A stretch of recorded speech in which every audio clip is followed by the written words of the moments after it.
Story 1. Breakups are tough, even when you know they are for the best. I have been trying to keep myself together since splitting up with my boyfriend of 2.5 years. I do not want to get into the details. It was not messy or dramatic. We just were not right for each other anymore. Knowing that did not make it easier.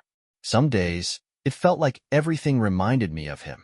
I had been forcing myself to stick to a no-contact rule, telling myself it was the healthiest way for both of us to move on. It was hard, really hard. One of the things I missed most about us was playing pool together. It was our thing. I am a decent player, better than average, I would say, but my ex? He was incredible.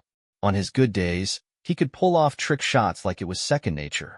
Bank shots, combinations, kicks. I am pretty sure he was even practicing a proper mash shot. We each had pool tables at home, but staying inside every night was not ideal for two young people. When we went out, we always made sure the bars we chose had pool tables. We avoided crowded places with long waits for tables and loud music. Instead, we preferred quieter dive bars with old, scuffed tables and sticky floors. They usually attracted an older crowd, but we did not mind. We had grown tired of the typical college scene with its let us get wasted every night mentality. Plus, even though I am shy, my ex was the type to strike up a conversation with anyone. And being decent at pool certainly helped break the ice.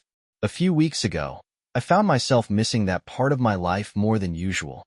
It was a random Wednesday night, and none of my friends were free. I was tired of sitting around the house, so I decided to head to one of the bars we used to frequent. I told myself it was not about nostalgia. I just needed to get out. Normally, I would never go out alone, but that night, something compelled me. The bar was just as I remembered, dim lighting, worn-out stools, and a jukebox in the corner. It felt comforting, but it also stung a little. Memories came rushing back, and I almost turned around to leave. But I forced myself to stay. After ordering a drink, I wandered over to a pool table and started chalking a cue. I did not really know what I was doing there. Playing alone seemed odd. Luckily, I did not have to. A guy, maybe in his mid-20s, walked over and asked if I was up for a game. He was the only person in the room even close to my age. I nodded and told him to rack them up. He put some money in the slot and started setting up the balls, though he did it wrong. I laughed to myself but did not correct him. We played a few rounds, and I started to relax. He was not bad, not as good as my ex, but decent. I was not going easy on him, though. I won every rack. We chatted as we played, and he even bought me a couple of drinks. He was friendly enough, but it became clear he was not the sharpest tool in the shed. I like guys who are quick-witted and can hold their own in a conversation, and he was not exactly that. Still, I did not mind. It felt good to just play, talk, and not overthink things for once. After the fourth game, he asked if I wanted to go back to his place. The question caught me off guard. I froze for a second, then shook my head, trying to make it playful by saying he would need a second date for that. The truth was, I was not ready to move that fast. I guess I did not turn him down well enough because his entire demeanor changed. His smile disappeared, and he started scowling. "Are you serious?" he said, grabbing my wrist. He muttered something about spending money on drinks and then snatched my purse. I froze. I had never been in a situation like that. Luckily, a couple of older guys at the bar noticed. One of them told him to let me go. The guy glared at me, muttered something under his breath, and threw my purse back onto the table before storming out of the bar. My heart was racing. I thanked the men profusely, called an Uber, and left the bar, still trying to process what had just happened. When I got home, I rummaged through my purse for my keys and impulsively checked my phone. That was when I saw it, the notification, AirTag found moving with you. My hand started shaking. I dug through my purse and found an AirTag hidden inside. I panicked. Standing in the middle of the street, I smashed it under my foot until it was broken. I was terrified. Whoever had planted the AirTag, probably that guy from the bar, knew where I was. I sprinted to my back door, locked it behind me, and tried to calm down. Later that night, as I was looking out my bedroom window, I saw an old Lincoln driving slowly past my house. It came back a second time, even slower. My stomach dropped. On its third pass, the driver's side window was rolled down, and I saw the man holding something, a knife. The car stopped right across from my house. I ducked below the window, heart pounding. When I looked again, the car was gone. The next morning, I told my parents everything. My dad scolded me for not calling the police, but I had been too scared. He contacted a friend who was a police chief. His advice was to call the police immediately if the car returned. I have not seen the car since, but I still feel uneasy. Even now, I am scared he is out there, waiting to see me again. Story 2. I do not live the flashiest life, but it is comfortable. My name is Mike. I am 40, single, and child-free. While some people might see that as depressing, I honestly do not mind. I have a steady job, a decent house, and no one to answer to but myself. I work as a bartender at a high-end rooftop bar in a neighboring city. It caters to the type of clientele who think regular bars are beneath them. I do not live in luxury myself. My home is in a middle-of-the-road neighborhood about 20 minutes away. The job has its perks, though. The tips are great since people in that area are not shy about spending money, and the ever-changing crowd keeps things interesting. Because of the upscale nature of the place, we do not really get regulars like you might see at a dive bar. I prefer it that way. I have always liked keeping a little distance from customers. Maybe that is just me, but I enjoy having clear boundaries. It was a Friday night, our busiest time of the week. The bar was packed, as usual. Couples on dates, groups of friends, and a few loners looking to feel like they belonged. I have a little game I play in my head where I try to figure out who is faking it. You can tell a lot about people by how they order their drinks. The ones asking for over-the-top cocktails? Usually, they are trying to impress someone. The ones ordering whiskey neat? They have probably had a rough day.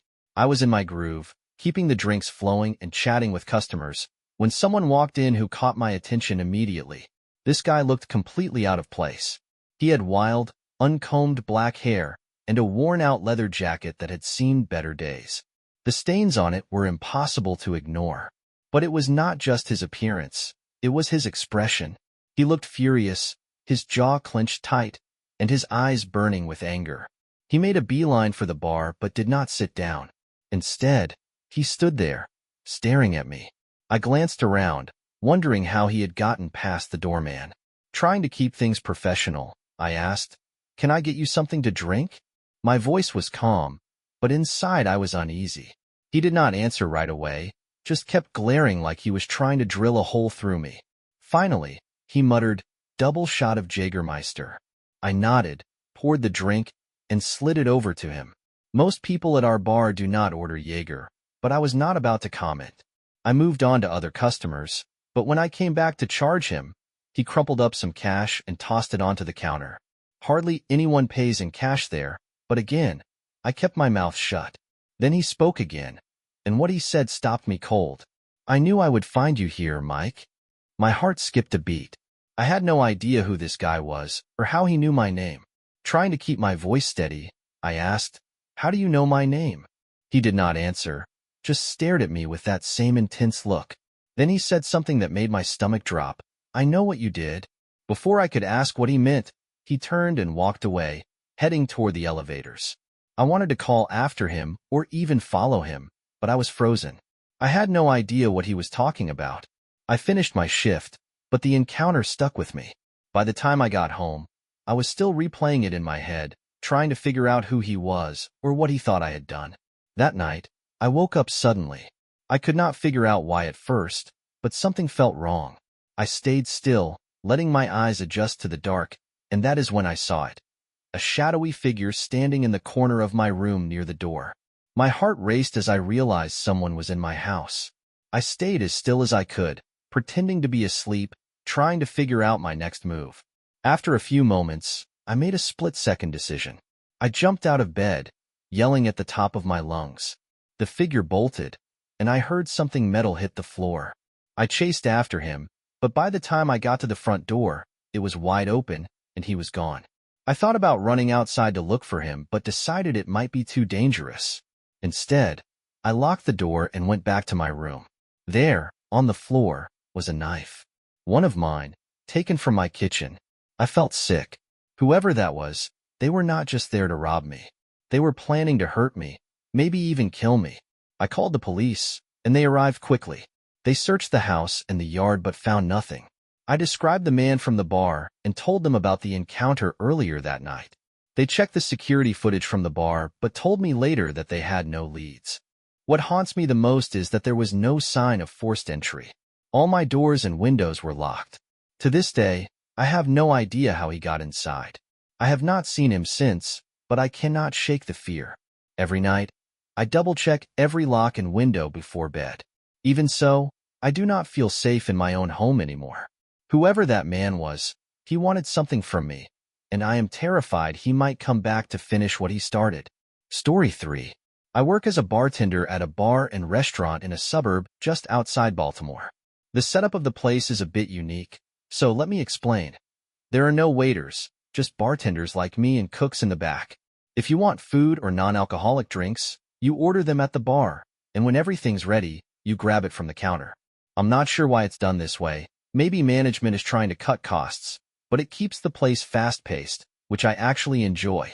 For whatever reason, the spot is incredibly popular, though personally, I don't think it's anything special.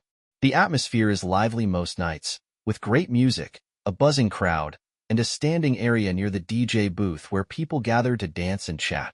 The constant flow of customers and the high-energy vibe make the job fly by. I love meeting and talking to new people, so the gig suits me. Long, quiet nights? Not for me. This particular night started like any other. It was a weekend, so I was prepared for a packed house. The place filled up quickly, mostly with a younger college crowd. That meant more dancing, more spilling drinks, and a rowdier environment overall. Oh, and worse tips, which sucked for me.